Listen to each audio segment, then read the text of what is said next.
Nurture and support begins in 3, 2, 1. Hello, everybody, and welcome back to Nurture and Support, a recommendation podcast sharing all the awesome since 2013.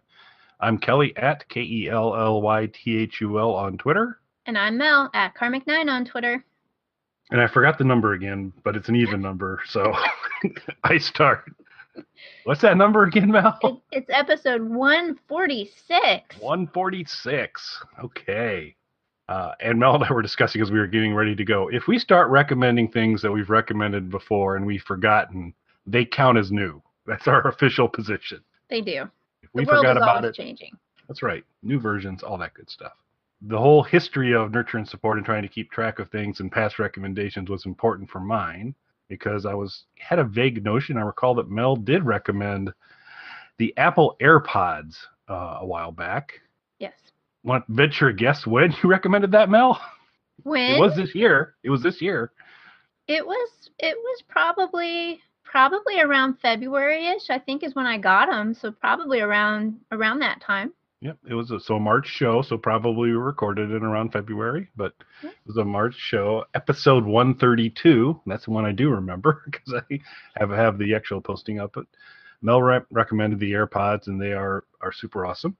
And so mine is, of course, I have to jump over to the other operating system a little bit here, a little more open source, if you will. But this will work with any device with Bluetooth, and these are just wireless Bluetooth headphones. The Apple ones clock in at around 160, I think, right? All right, 150, 160 the bucks. Yeah. These are going to be $30. So it's a different price point. But I think you get much of the same quality. Now, it's not as feature-rich as the AirPods by any stretch of the imagination, but these are darn good headphones. I've had them for a little bit now, and I absolutely love them. They are a Bluetooth headphone, and they are called a SoundPeats, so SOUND capital PEATS, magnetic wireless earbuds. And this will not help you folks listening to us, but Mel can see because we got our video going, but I'm actually wearing them currently.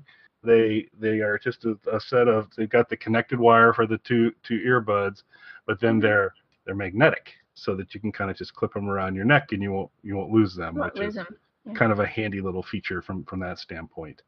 Battery life's pretty good, about 8 hours of solid playtime. If you're just actually going through and doing that, you can use it for phone calls as well. You can't control the phone like you can with the AirPods.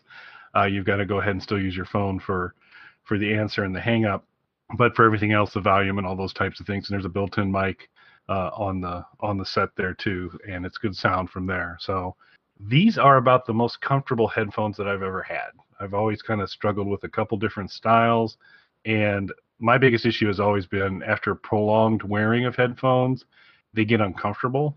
These don't do that.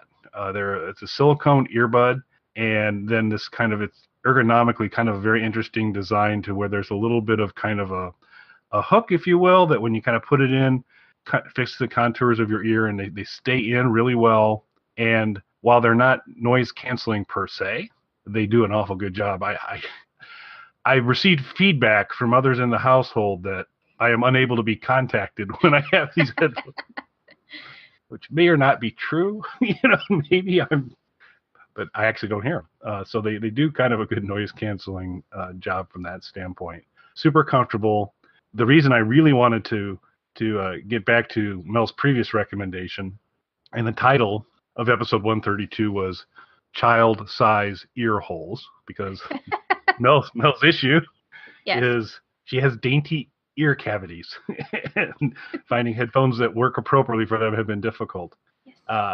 This is also probably a good set of headphones for you as well, because it comes with a wide variety from, if you got elephant ears to Mel ears, they give you a whole range of these silicone inserts, and when you kind of line them up, there's a great variety of sizes here, so you can kind of find the one that kind of nestles in just right for you. So you've got that ability to kind of do the different kind of earpieces. They fit really well. The magnetic little clip to kind of carry them is a really handy way to avoid losing them. Once they're in, they're pretty sturdy in terms of they're not going to kind of pop out. So I could easily Not that I'm predisposed to in the sub-zero temperatures that I'm currently dealing with, but if I were to go out and run, I feel very comfortable I could go out and run with these without a problem at all. They are, in the product write-up, they talk about, sweat resistant, and they're intended to be used for athletic activities as well. So sound quality is great, battery life is great, form factor is really good in terms of the magnetic piece and just overall. It is one of those set of headphones where there is a wire running from the left headphone to the right earphone. That's where the mic hangs off as well, but it works out pretty well. So I've been really, really happy with them. I think they're good, a really good set of headphones. They're at a good price. You can get them on Amazon without a problem, and I've really, really tended to enjoy them. And if Mel would ever consider them, they have the ear connectivity for you.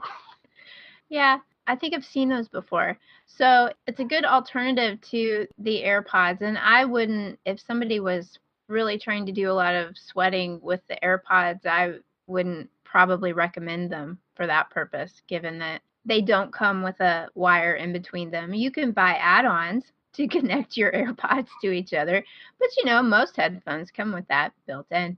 But they're not particularly terribly sweat resistant. They stay in pretty good for me when I do some jogging, but I don't have sweaty ears, I guess, and so I have not worried about breaking my very expensive AirPods by doing that. But I have looked at a few other ones just because mine are getting a year old and I worry about how long they're going to keep holding a charge very well. They've held up pretty well. I really like my AirPods. But I've thought about getting a backup pair, mainly because I'm terrified I'm going to leave my AirPods at home or I leave them at work because I listen to them at work all the time. So I need a backup pair. So at around $30, that sounds like a really good deal. Might check those out so I have a backup maybe to leave at the office in case I forget my AirPods at home. And I forgot to mention the extra bonus. And again, no good for you folks listening, but I'm now showing Mel a little black pouch, which is unfortunately named an ear bag. They give you an ear bag, which is where you can contain your many different kinds of different earpieces to go in, and they give you one USB charger cord to go with it as well. It takes usually about an hour to two if you've drained it all the way down to get it back up to a full charge. So it's a fairly quick charge and lasts you real long. So and you get an ear bag too. So how about that? Everybody wants an ear bag so we can carry our ears around. There you go. That's cool. I'll have to look at those because I do kind of feel like I need a backup pair. I am totally obsessed with where my AirPods are at any given moment. The little case they come in, I always have to worry about it. I've had to turn around and go back to work to get them when I've left them on my desk. And I just, because they're in my ears all the time. I use the hell out of my AirPods. So anyway, that's good. I need a backup pair. I'll look at those. Get on Amazon Prime, and there's currently an additional coupon for $5 off. So even better. So you know. Even better. I'll be clicking on that later. So my recommendation this week is a YouTube channel. I'm going to probably do YouTube channels like I was doing podcasts for a while where every recommendation was a podcast. All my recommendations these days will probably be YouTube channels because that appears to be where I live these days. But this one I think is it's super cute and I really like it. By now y'all know that I have far too many hobbies and I like craft type stuff. This is the YouTube channel of an Adam Kreutinger, and I'll spell his last name for you. It's Kreutinger. Now, of course, I'll put this playlist I'm going to talk about up on the blog post so y'all can get to it easily so you don't have to worry about trying to spell his name properly. Or you can look in your podcast app and see if it shows up in the show notes. Sometimes the hyperlinks will, sometimes they won't. Just depends on what app you're using. But Adam is an art teacher who also makes puppets. We're talking about puppets like Sesame Street and the Muppets.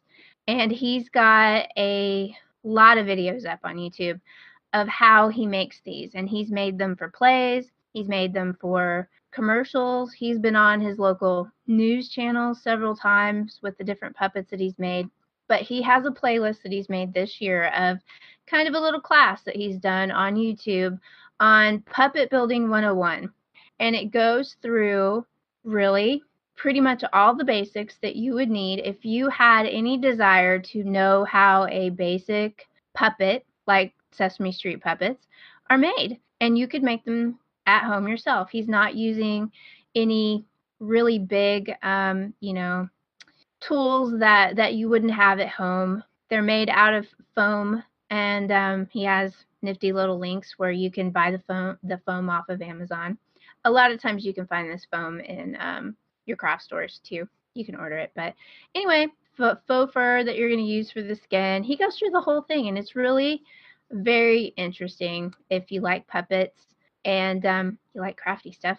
It's pretty cool. And since he's an art teacher, he's really, really good at doing these videos on how to show you how to do everything. He goes through the whole process in a very personable way that makes it approachable to anybody who would like to try to do this. So, if you're a crafty person and you've got some kids in your life and you want to make a cool puppet, he's going to show you how to make a really cool professional looking puppet pretty much right off the bat.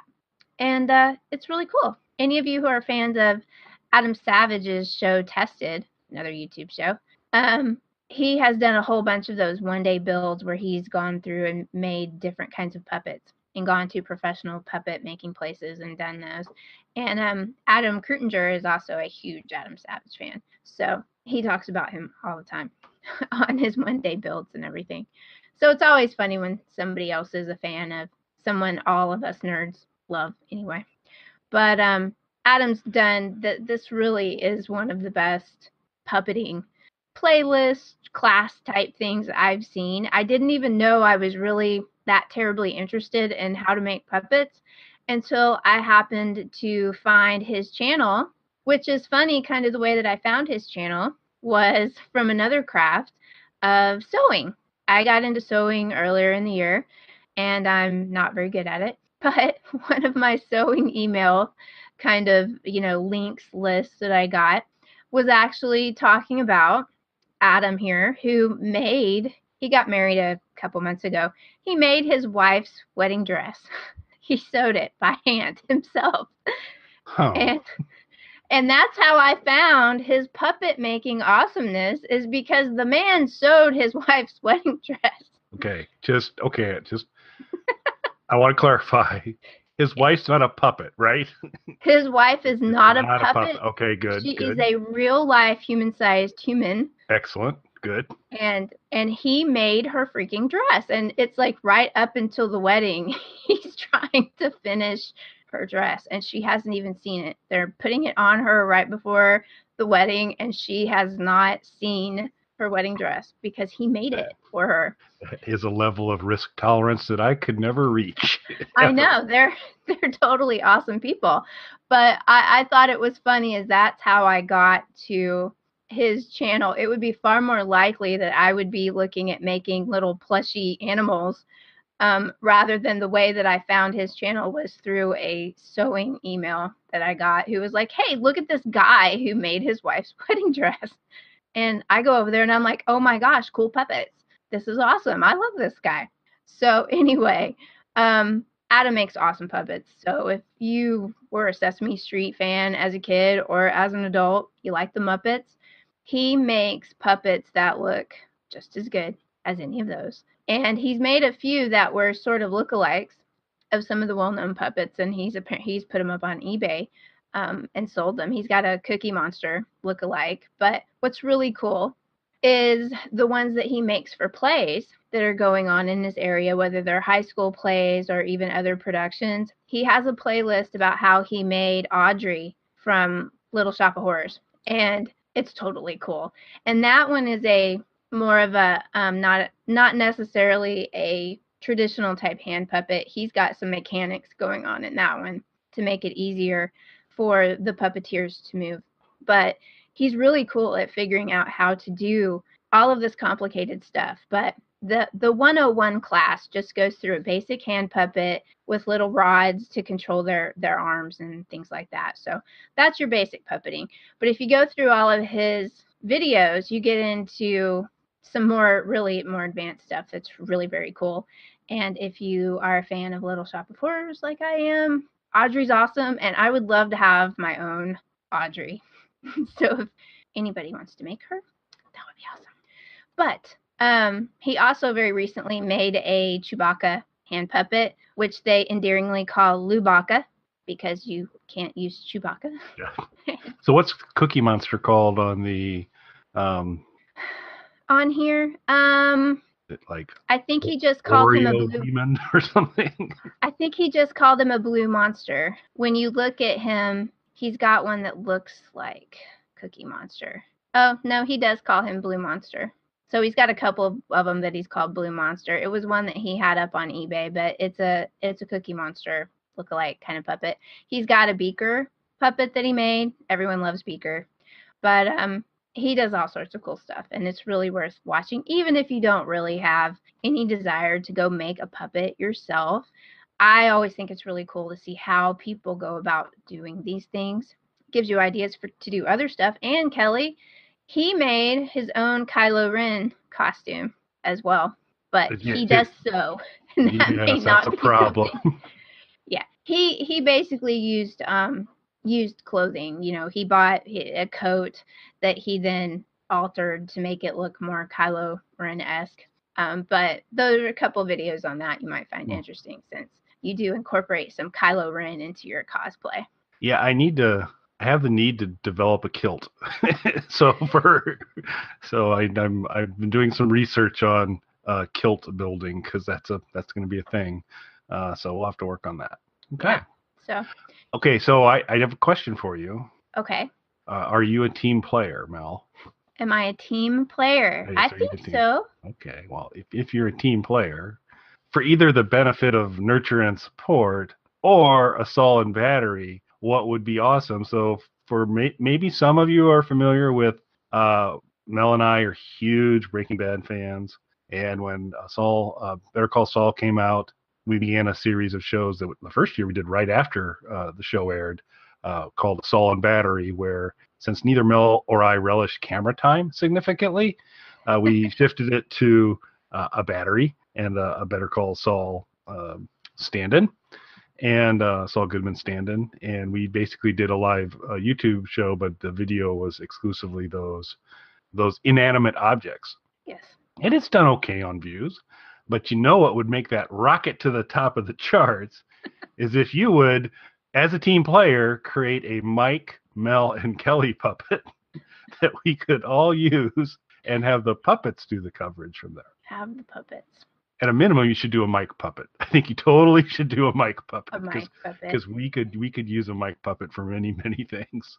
We could put a stand-in for Mike. You know, sometimes it's hard to see Mike because he likes to stay in the shadows. That's right. So the puppet would solve that problem. So Yeah, just something for you. You could just put the puppet up.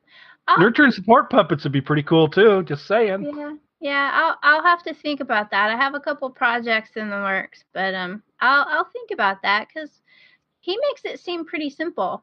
So maybe it might be doable. I'll have to see. Or maybe we can continue the route where I suck up to Julianne Emery through your skills, and so you did that awesome Jane's hat for her, which she still features prominently in a lot of her social media. She really does like that hat quite a bit. Oh, cool. I'm glad. So a Featherstone from Preacher, Julianne Emery's character Featherstone puppet might be another thing to consider that would further endear you through me to Julianne Emery.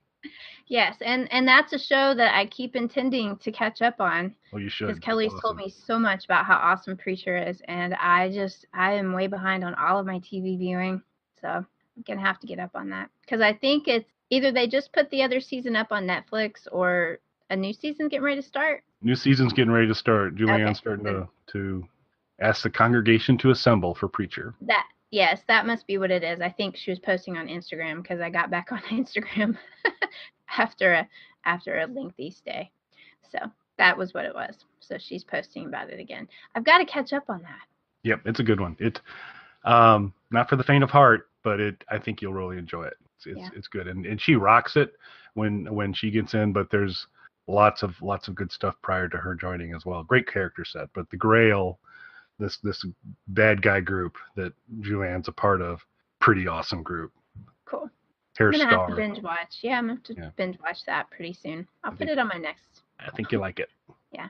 Still have to get that Star Wars movie watched, and then I'll watch some Preacher. There you go. Fair enough. Yeah. Alrighty. So I don't have any social media this week. Do you? So I do, and I think we've always been a little unclear, but flexibility is the hallmark of Nurture and Support on YouTube channels, whether they're recommendations or social media recommendations. We've done them as both. I'm going to do a YouTube channel as a social media recommendation for this week, and it's called Baz, B-A-Z, BazBattles is the name of the channel, and it's basically kind of recreations of historical battles, a lot of Alexander the Great stuff, the Crusades, and all those types of things. But it's just done kind of with a map and little rectangles to show kind of the strength of the various armies and their positioning, and they kind of show the leaders, and if a leader dies, it kind of poofs up and turns into kind of a cute little skull, and it kind of covers the whole process on how everything goes. But you've heard of like the Battle of Hastings and all these types of things. You can actually see the strategy and stuff that went behind it. And what they do for actual battles is pretty interesting and worthy of a recommendation. Why I was going to recommend it was for a video that's no longer on the channel, because I don't know whether they got some heat or whether they decided to only stick with actual battles. But they had the Battle of the Trident on it as well. So they basically showed all the troop movements and things around the Battle of the Trident, and the North coming together with the Vale and all that kind of stuff, and Robert Baratheon and all that kind of stuff going in. So it was actually really cool to kind of see it laid out on the map. Yeah. And that's actually how I found the channel to begin with, was the Trident battle. But it's no longer on their playlist, so I don't know if they decided, hey, we're going to just stick with the real stuff, or whether they were asked to take it down. I don't know. I don't have any evidence one way or another. Yeah. Cool. I don't know much about historical battles. I was going to ask you if this is where, if this channel featured into your kilt needs, but I guess not if they're using little animations instead of kilts. No, it's all no Braveheart battles. Nope, all fatalities are cheerfully shown as either the box going away or the particular leader turning into a very cute little skull and kind of poofing away from there. Cool. But pretty cool stuff. It's interesting. I like the method they do to illustrate it. And if you ever want to geek out on Alexander the Great or all that kind of stuff, it has a lot of battles. I will have to say about 70% of the battles are ones I'm not particularly familiar with. The battle on the ice in 1242, I'm not familiar with, but that's one of the most recent releases. So we'll have to see. But it's BazBattles. We'll include the link in the blog post. They've got a Patreon link as well. Maybe I'll go to that and see if I can find out what happened to the Trident, because that was really, really cool. So I'm disappointed that's no longer there. But it's cool stuff. They may have made it a Patreon only. Yeah, video. Maybe if you want to get to the fictitious battles, you've got to throw us some money. That could be. That would probably get them some money. Lots of nerds would like to see a replay of many fictional battles. So I'm one of them, so I can say that. There you go. So cool. Cool. Well, speaking of earbags, we're going to turn it over to Matt. He's going to tell you all the different ways that you can connect with us on YouTube, Stitcher, iTunes, our blog, all that good stuff. Thanks again to Alicia for the beautiful music at the beginning of our show. And is your cool music still as part of our ending now? Is that officially now part of our sign out? Yeah. No one has complained about it yet, so I guess I can keep putting it in. I would absolutely keep it because it's awesome. So we got Alicia on the front end and Mel on the back for your musical accompaniment. And you just gotta suffer through Matt as he drones on and on and on about stuff that's kind of important to us, so maybe I should shut up and let him go to it. So, well, that's all I got for this week. So thanks for listening, everybody. All right. Bye, guys. You can contact us on our website, nurtureandsupport.net, or email us at nurtandsupp@gmail.com. That's NURTANDSUPP@gmail.com. Or tweet us at nurtandsupp on Twitter. Nurturing and supporting Journey.